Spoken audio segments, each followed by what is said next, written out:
Hello, friends. Welcome back to Sluggy Book Club. I am not even going to address the hiatus. This is my July reading wrap up. I read 8.5 books in July because I spent many hours reading, not because I'm a fast reader by any stretch of the imagination, although I've been working very hard on upping my pace this month because there are so many books and I do not have enough time in the span of my life to read them all. I read only 2 non-fictions last month. I would like to up that number to at least 3 in August. We'll see. I did DNF a book, which I'm very proud of myself for, and you should be proud of me for as well if you've, come along on my journey to being capable of DNFing at all. And yes, the rumors are true. I did get my hands on a copy of Intermezzo. I have a lot to say about everything. Let's just jump right in.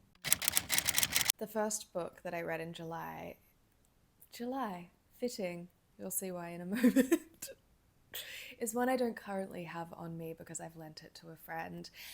It is one which I got FOMO about and I caved. Everyone was talking about it and I really thought it was like a mumsy book for some reason, and I was like, eh. And then the bookstore that I work at was selling so many copies that I was like, fine, I'll see what all the fuss is about. I'm talking about All Fours by Miranda July. This was so much fun to read. It follows a woman who's in her late 40s. She has a husband and a young child and a semi-successful career as an artist. She decides to take a road trip to New York for a week for work. But she doesn't quite make it to New York. About half an hour away from home, she stops in a small town for a rest and to have a little wander, and she sort of gets distracted. And then it's late, and so she checks into the motel, and she continues to get distracted, becomes enamored with a young man who lives in the town who's like 20 years younger than her or something. She decides to renovate the motel room she's staying in, spend thousands of dollars improving it and decking it out in very lavish fittings, all the while she's lying to her husband back home saying that New York is wonderful and she's having such a great time. I won't tell you any more than that about what happens, but I will say that this is really what we talk about when we talk about the unhinged woman trope. This is a story about letting the intrusive thoughts win. This is a story about womanhood and delusion and passion and hormones and menopause, and I think that it was equal parts deep and beautiful and also silly. It was a joy to read. It was so much fun. The choices that the protagonist makes are just ridiculous. I can see why every woman and her mother is buying this book. It deserves all the hype it is getting, and I am really, really interested in reading more from Miranda July. I then read Cursed Bread by Sophie McIntosh. I adored The Water Cure by Sophie McIntosh. 10 pages in, could not believe how good and how far up my alley it was. So I was really, really excited to read Cursed Bread. This follows a woman who lives in this small, kind of strange town. I don't really know what the era is, but it almost feels like not medieval town. You know what? It feels Lapvona adjacent, this book. It feels like it could be set in that universe. That's kind of the vibe. Anyway, this woman is the wife of the local baker, and this new couple moves into the village and they're like rich and important, and the baker's wife becomes obsessed with them. She befriends the wife and sort of gets quite flirtatious with the man and really infiltrates their lives and gets all caught up in them. Meanwhile, her husband, the baker, has got his own kind of thing going on with the bread where he's trying to bake the best bread in the land. And he's got sort of this secret ingredient. And all this weird stuff starts happening in the town. And it's all very abstract. In fact, I found it too abstract for my likings.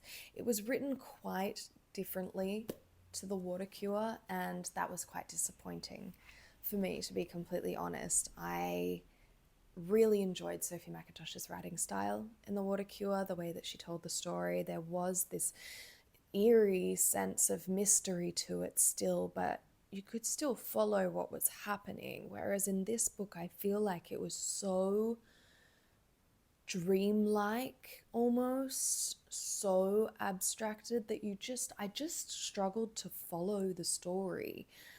It didn't grip me. When I compare it to Lapvona, I really liked Lapvona. The only comparison is that it feels like it's set in that universe. It has those kind of vibes. Death in Spring as well, like the creepy, mysterious small village setting is the only similarity. Unfortunately, this book just didn't do it for me, despite a lot of people really having good things to say about it. I will, however, still read whatever Sophie McIntosh comes out with next. I still hold hope that I can enjoy her works. One flop doesn't mean that she's not an author that I will continue to enjoy. I then read a book that I find really quite difficult to talk about because it's a memoir, and it's a memoir about a really awful life event, a really tragic life event. It's Found Wanting by Natasha Scholl. This is a Australian author set in Melbourne, really, really close to home. It's a story about it's not a story, it's her life. And she tells the story of how when she was quite young, in her early 20s, Valentine's Day, she's living with her partner of a few years. They have a lovely dinner, they go to bed, and in the night he died. And this memoir is about her grief and how that event and her grief have shaped the rest of her life, essentially. And it really is such an awful thing to happen to a person. It's really, really difficult to even wrap your head around and conceptualize. Her partner's name and age when it happened, same as my partner's name and age right now, which is freaky. But it's always difficult to critique a memoir, especially when that memoir is about a traumatic event. And so I'm not going to critique this book, but what I will say is that given the subject matter, I really did think that it would be heavy on the emotional side, really moving and really difficult to read. I was braced for that. I was ready to be emotionally moved and really quite devastated. I think that all of the emotions were really stripped out of this book. This is more just a telling of what her grief looked like. And on the back, there's a comparison, not a comparison, but like a reference to Joan Didion's Year of Magical Thinking. And I can see the parallel in terms of the way that the Year of Magical Thinking is really just quite analytical and clinical and journalistic and devoid of emotion, right? And that's what I didn't like about that, and that's another thing. But this is the same in that sense, in that it's not, this is how awful and devastating this event was for me, and here are all the things that I felt over the years and how it's ruined my life or whatever. I mean, it didn't ruin her life, and that's certainly not the point she's trying to make. But it's more just, hey, this awful thing happened and here's what the grieving looked like. It was pretty messy, and it shaped my whole entire life, but I'm doing okay. I think it was a really interesting read, really interesting to see the reality of what grief can look like and do for a person. Um, but weirdly, it didn't move me, and so it didn't kind of fulfill what I had cleared way for like expectations for. Does that make sense? I don't know. It was still good. I then really had to lighten the mood. So that I did with Old Enough by Haley Jacobson. This book, I'm going to start first with a disclaimer that I'm not sure about the availability of this one in Australia at the moment. I think it's quite difficult to get and also potentially quite expensive. So I'm sorry to Australians listening, but if you have the means, I really, really, really encourage everyone to read this book. It was such a joy to read. I really love when an author takes a risk and leans into contemporary, like ultra contemporary, current, zeitgeisty content, dialogue, humor, references that are really of the moment. And it is a risk, right? Because it means that the content of this book will date, will age, and perhaps not hit the same in 5 or so years. But it means that right now, this is such a fun read. It is like, and I mean this in the best way possible, it is like the queer internet in a book. She's done such an amazing job of capturing that culture. This is a story about a girl called Savannah who's in college, and she's recently come out as queer, and she's kind of navigating this new identity with her new queer friends, and she's just started a gender studies class. And so some things are starting to be talked about and brought up and unearthed within her. It's a gender studies class, they're talking about real shit. And so it's this book that navigates these two things. One, just queer identity and embracing that life and finding yourself and the people you connect with and who you want to be, and embracing that. And also there is the element of sexual assault discussion and consent and grappling with things that may have happened in your past and the different ways that people view them and talk about them, and reckoning with those things. And so while this is a very fun, funny novel, it deals with real shit as well. And I think that Haley has found a really well executed balance between those two things. And yes, I think that there were some plot points that were either too neatly tied up or not tied up at all. But I think in the grand scheme of how enjoyable this book was to read, that just didn't bother me that much. I just had such a good time consuming this book. I was laughing out loud from page one. And like I said, I really, really urge everyone who loves a bit of queer lit to get on this book. Next, I read Hood Feminism by Mickey Kendall because what's Haley reading, said, hurry up and read this damn book. She made me this whole personalized TBR. It's so cool, and she's literally doing it for like everyone. If you go to her TikTok, you can like get one as well. It's so cool. Anyway, this was on there, so I was like, okay, yes ma'am, I will read the book.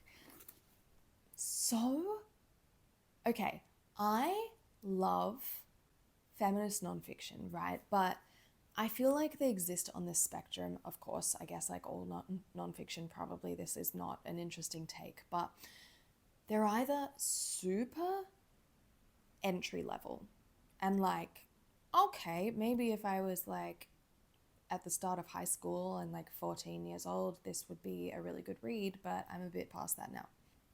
Or they're all the way down the other end where I'm like, I'm reading paragraphs like 10 times trying to grasp what they're saying because they're heavy, they're wordy, they are intellectual as hell, and like maybe a little bit beyond my capacity to understand. Anyways, this book fell like perfectly in the middle. This book was so digestible, so clearly thought out and communicated, and I don't know what it is about the way that it was written, but I was like in a flow state reading this book. It was like Mickey went, okay, I know what intersectional feminism is. I know that you know that it's important. I know you've got the foundations in here. You got it. But let's dive in.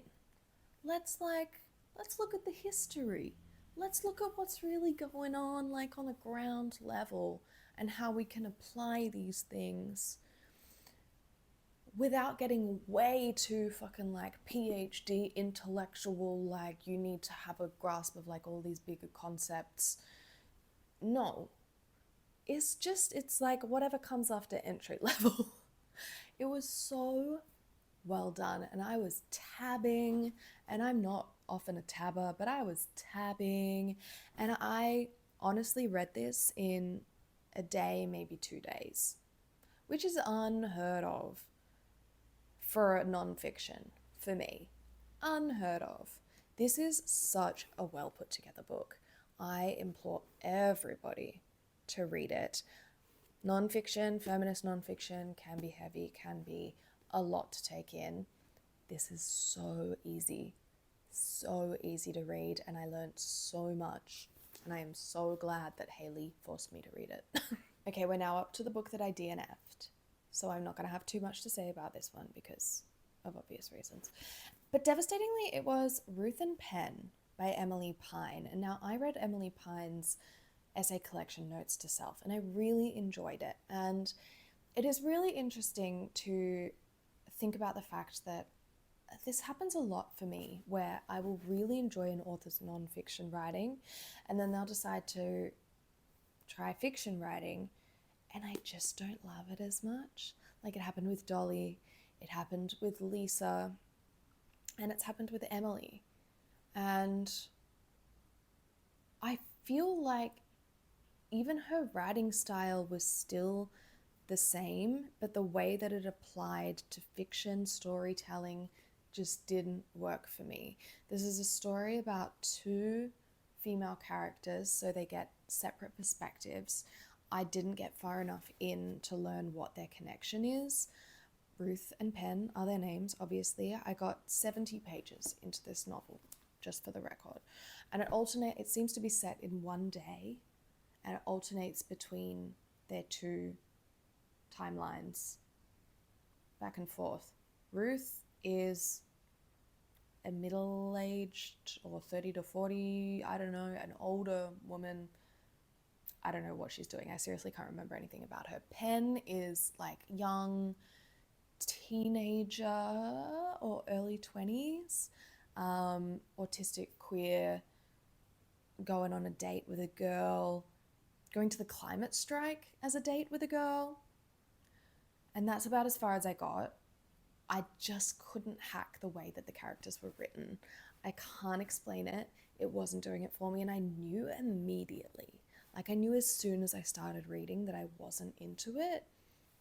And then I went and read something else, and then I was like, I'm just gonna pick it up again just in case I just wasn't in the right mindset or focusing properly or whatever. And immediately again I was like, no, it's not working for me. When I mentioned this on TikTok, quite a few people were like, oh no, I loved Ruth and Penn. So like, I don't want you to think that this means it's a bad book. There are a lot of people who really loved this. It just, the particular writing style, the particular portrayal of the characters was not what I like to read, personally.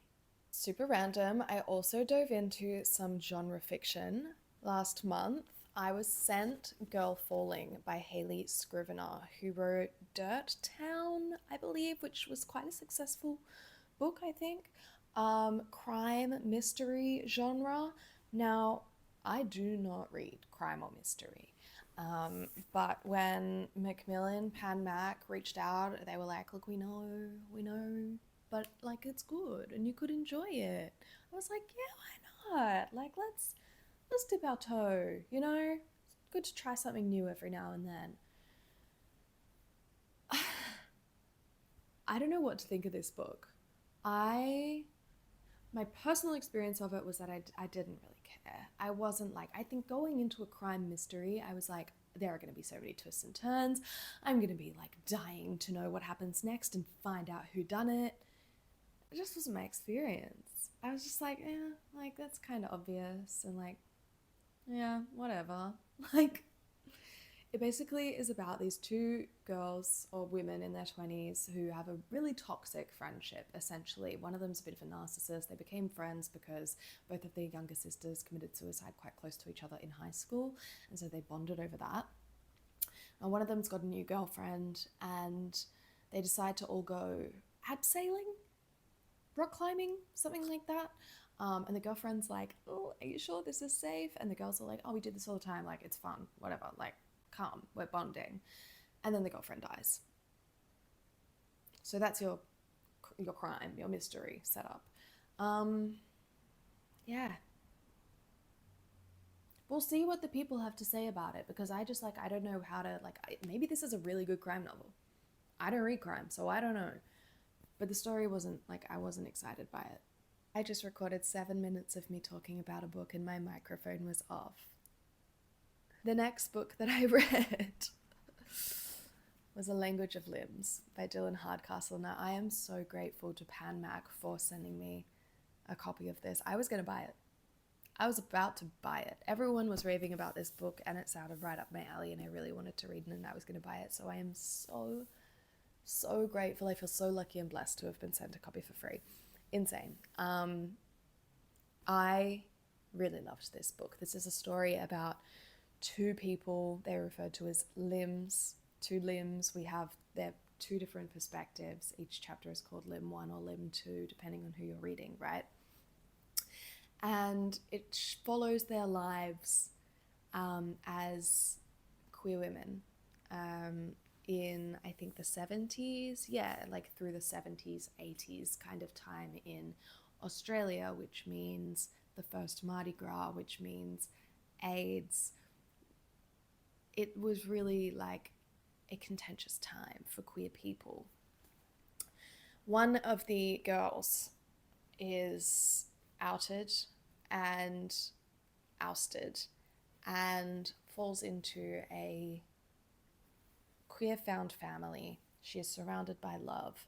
She lives a loud and radiant and full of love queer life. That's not to say that that life is full of joy. There are a lot of traumas that happen given the time, but that is one of their parts. The other girl stays closeted, lives a very traditional lifestyle, gets married to a man, has a child, and by all accounts has a quite pleasant life. She genuinely loves the man that she marries. She genuinely cares for him. She maintains relationships with her family, with his family, and for the most part has like quite an easy life. I for some reason went into this thinking it was a love story. I'm not sure if people had been talking about it as a love story or if I had made that up. But I wouldn't advertise it as a love story. The two characters, we know that they are going to come together and fall in love. The point is watching them as their lives go on and they almost meet and then they don't, and then they almost meet again and then they don't, and then at the very end of the book is when they come together and start their life together. We know that going in, but it means that this isn't a love story because the love story doesn't play out during the book. That doesn't mean that this isn't a super beautiful, super moving, super profound book. I really loved reading it, and people, when they were raving about it as soon as it dropped, were saying that it is deeply emotional, really upsetting. And yes, anything that covers the AIDS crisis is so awful to read about, to see, to watch, to hear about. Such an awful, devastating time. So yes, there are some parts in this that are really sad, but it's it's told with so much hope, I feel.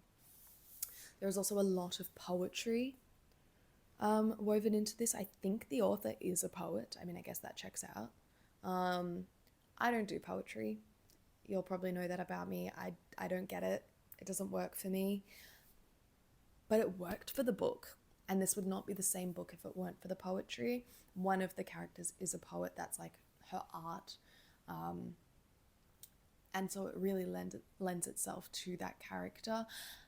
And it really lends itself to the book. And while poetry goes over my head and I didn't quite it didn't do things for me, it did do things for me in the sense that it just added this sense of depth to the book that would not have been there if it weren't for the poetic elements.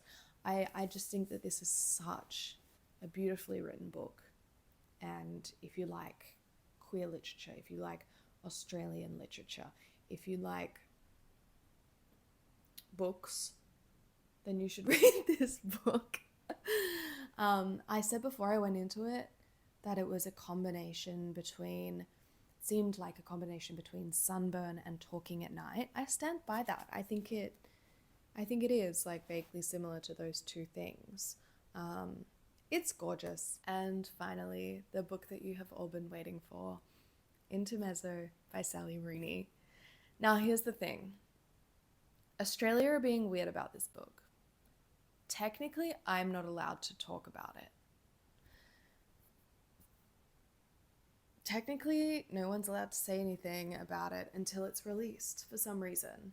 No book influencers have received early copies of Intermezzo in Australia, despite a lot of book influencers across the US and UK receiving them.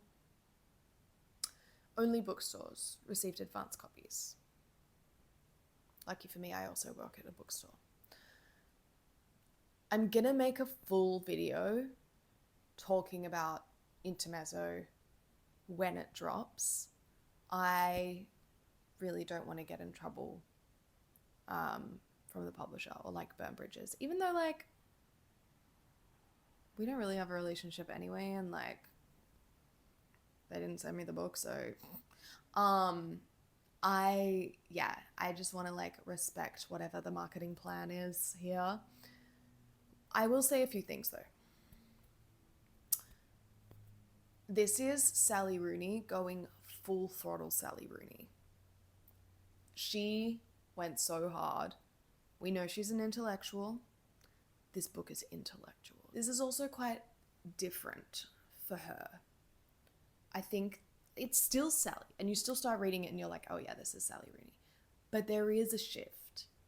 And I think Sally Rooney fans are either going to love it or hate it.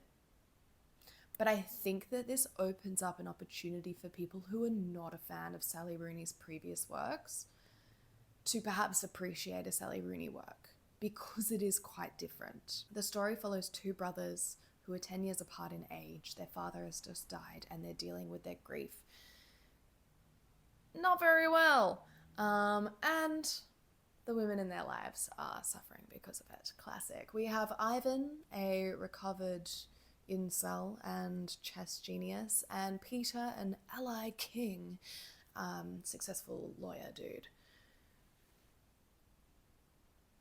Yeah, that's all I'm gonna say.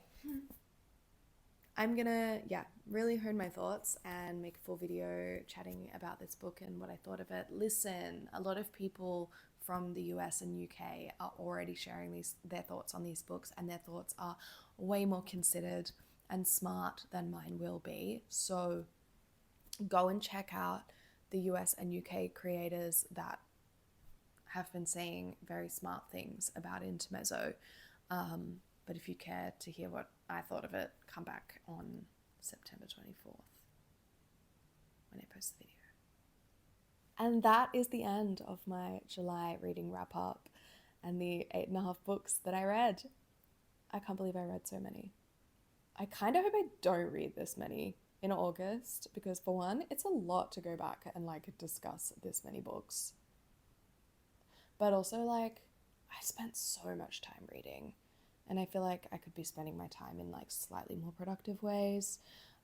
I just felt like this sudden, really intense overwhelm at the amount of books that I have on my TBR shelf. And I just really wanted to like reduce that as much as possible. And also like read a lot of like brand new books so that I could be on top of them. I'm going to film my August TBR now and share that with you guys as well. I think I'll only like do 4 or 5 books for that. I've already started reading one. So stay tuned for that. Thank you for watching, and I'll see you in the next video.